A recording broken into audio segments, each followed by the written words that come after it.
Duffy. I didn't know he was going to do stand-up comedy. Great job. Yeah, he did a great job.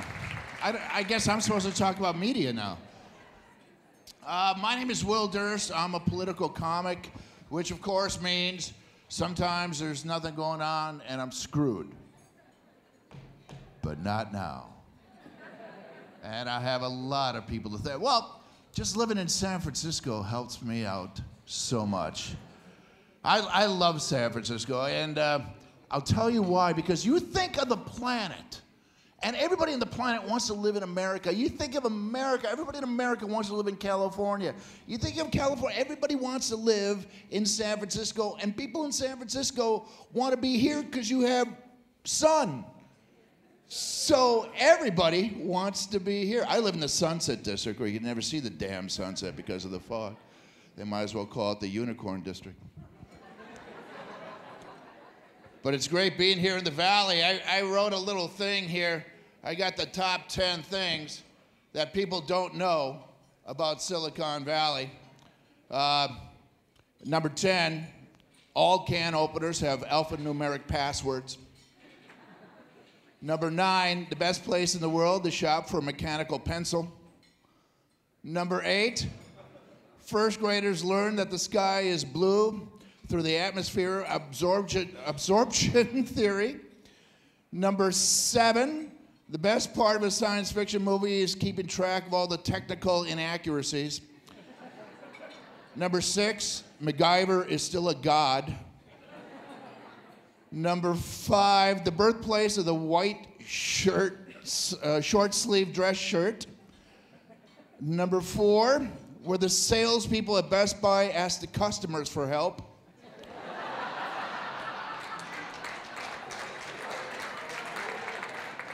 Number 3, slide rules are owned and used. Number 2, people window shop at Radio Shack.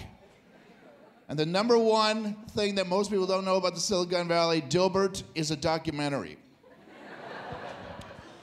San Francisco, I love San Francisco. Sometimes it can be a little too much. I mean, sometimes you just want a cheeseburger. You don't want it covered in a mango chutney aioli.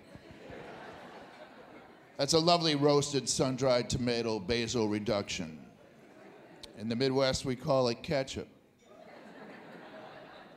Of course, we have crazy politics. You know, we got Gavin, and I like Gavin. No matter what you think of his policies, you got to admire his ability not to get involved in them.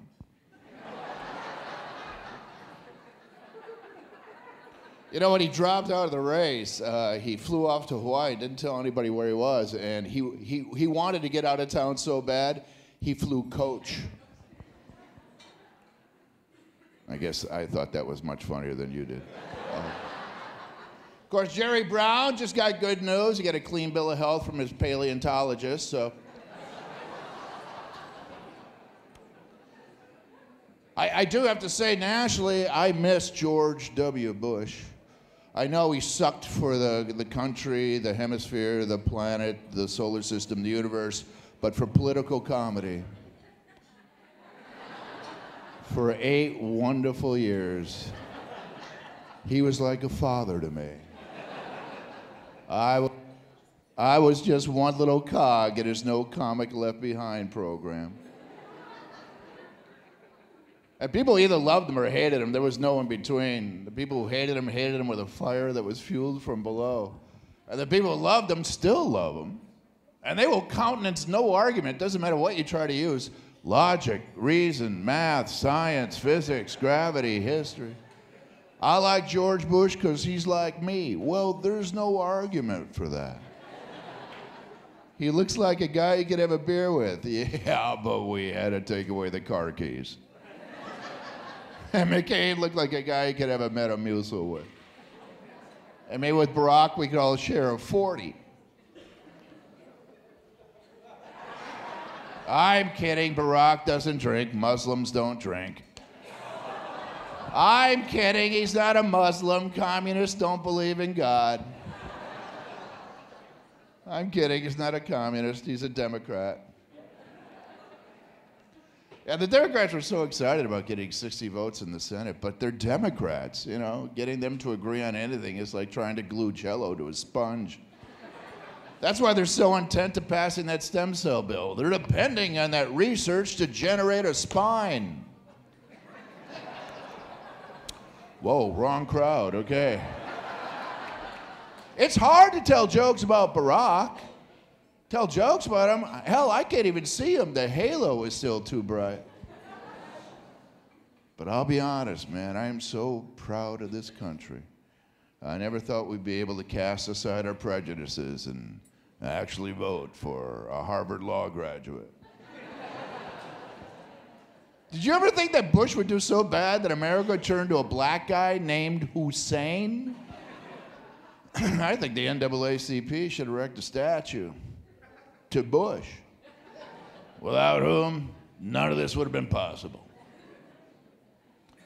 Of course, there have been people who've just been criticizing Obama from day one. They're just never going to get used to the country being run by a black guy living in public housing. Okay, I understand. You do know the president is half black, don't you? Yeah, it's a butt tightener, I know. And isn't that just like America? Yeah, we could have an African-American president, but let's, first, how about a half-black guy? Like a starter Negro. We work our way up, baby steps, end up with Ving Rhames later on. And of course, you know who plays Barack in the movie? Tom Hanks. Yeah, W didn't just lower the bar, he buried it. W and Bubba. Well, there's your problem. For 16 years, we were governed by the Dukes of Hazzard. No wonder the economy's up on blocks in the front yard. I mean, it's challenging Obama's vaunted optimism. I don't know if you saw him the other day. I am proud to say that we are losing jobs at a much slower pace.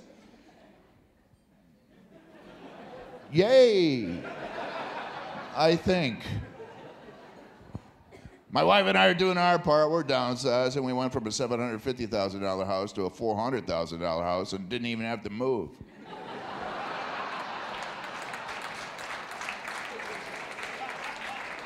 Funny for some, not for all.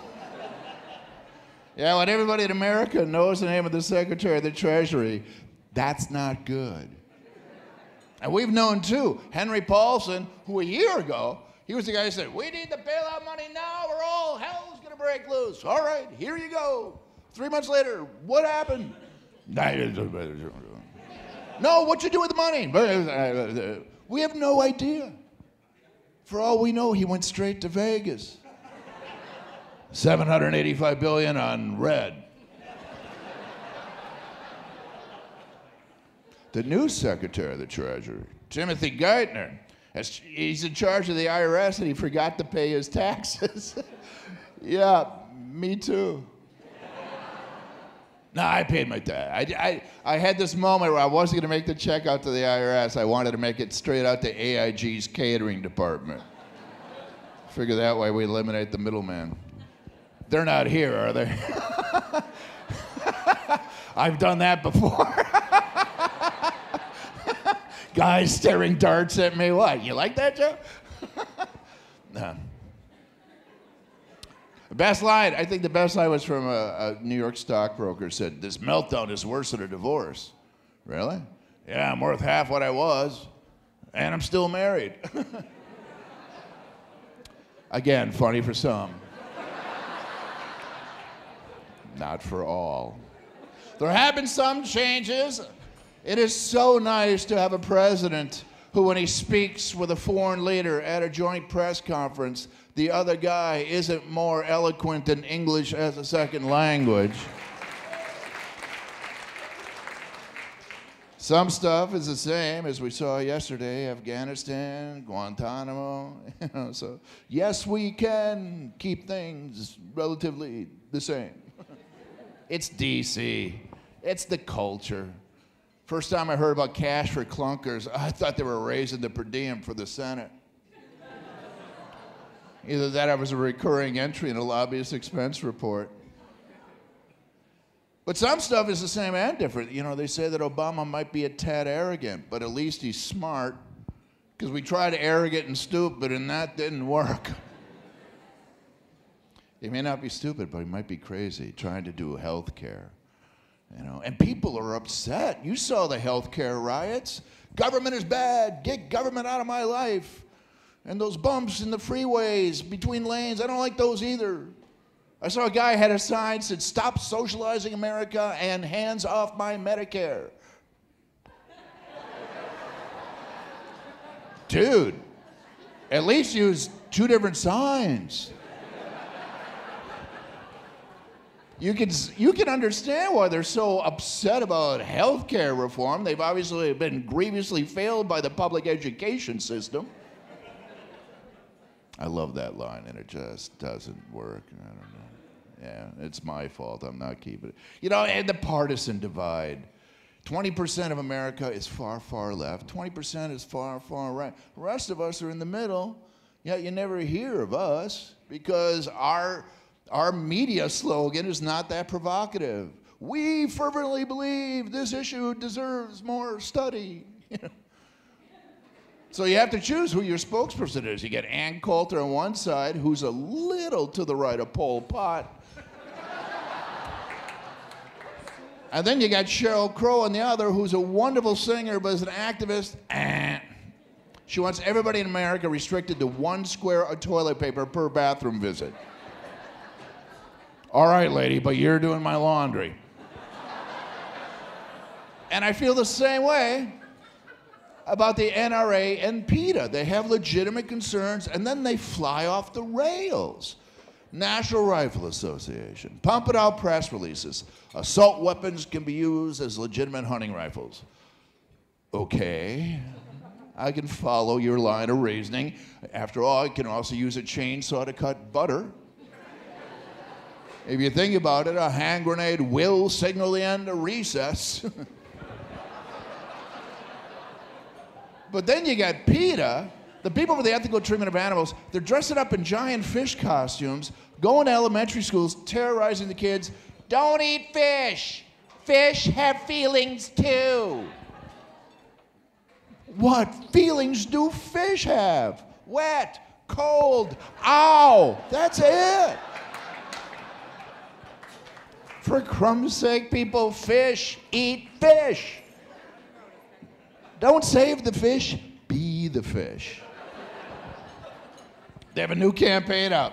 I'm not making this up. They have a campaign, PETA does, to change the name of what we call the things that swim in the sea from fish to sea kittens. Because they think that we won't, that will engender more empathy, and, well, they haven't dealt with me. Hey, caught 6 or 7 sea kittens. We should cut off their heads, clean them, and eat them. Have ourselves some kitten tartare. Kitten ceviche. Kitten chow. They actually yelled at the president because during a televised interview, and I think it was with Brian Williams, he killed a fly. He actually went, boom, got it. And they said, he's setting a bad example. It's a fly. You gonna protest the production of windshields?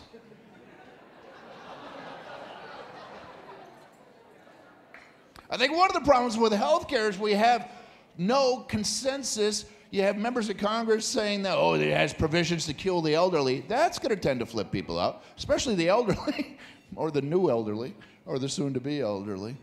And also, we don't know how he's going to pay for it. And, of course, the good news is he's only going to raise taxes on the rich. You watch. The bad news is it'll turn out we're all rich. He meant rich in opportunity.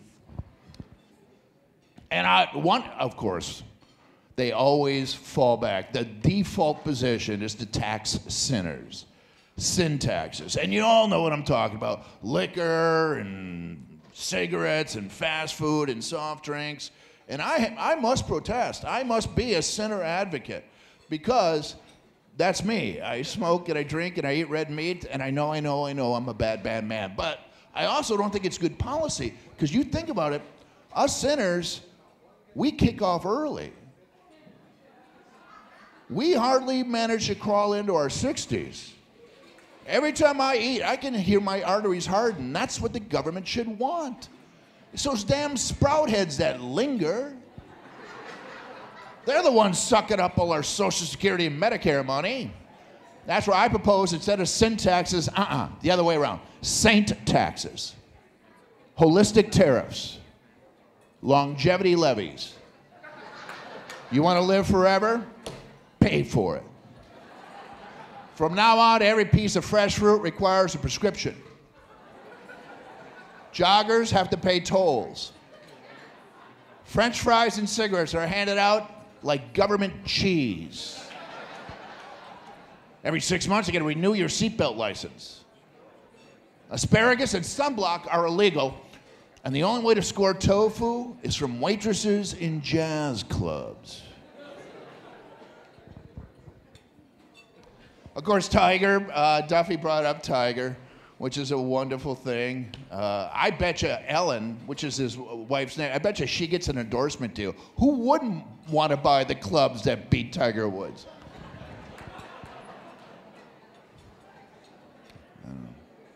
And the couple who, the imposters who crashed the White House for one day, why is everybody so upset about them? What about the imposters that crashed the White House for years? We never... Anybody see Dick Cheney at the inaugural? In the gloves and the wheelchair? Looked like he was doing the title role in a road company production of Dr. Strangelove. Said he hurt his back moving boxes. Yeah, apparently, even though they were empty, Pandora needed them back. I do have to say my favorite liberal, though, is Eliot Spitzer, former Emperor's Club member and governor of New York. This guy flies a hooker from New York to D.C. because God knows there aren't enough hookers in D.C. 535 that I can think of offhand. 2, 3, 4. He puts her up at the Mayflower Hotel, gives her $4,000. $4,000? Paint my house. That, my friends, is a liberal. Because a conservative will try to get it for free at an airport men's room stall.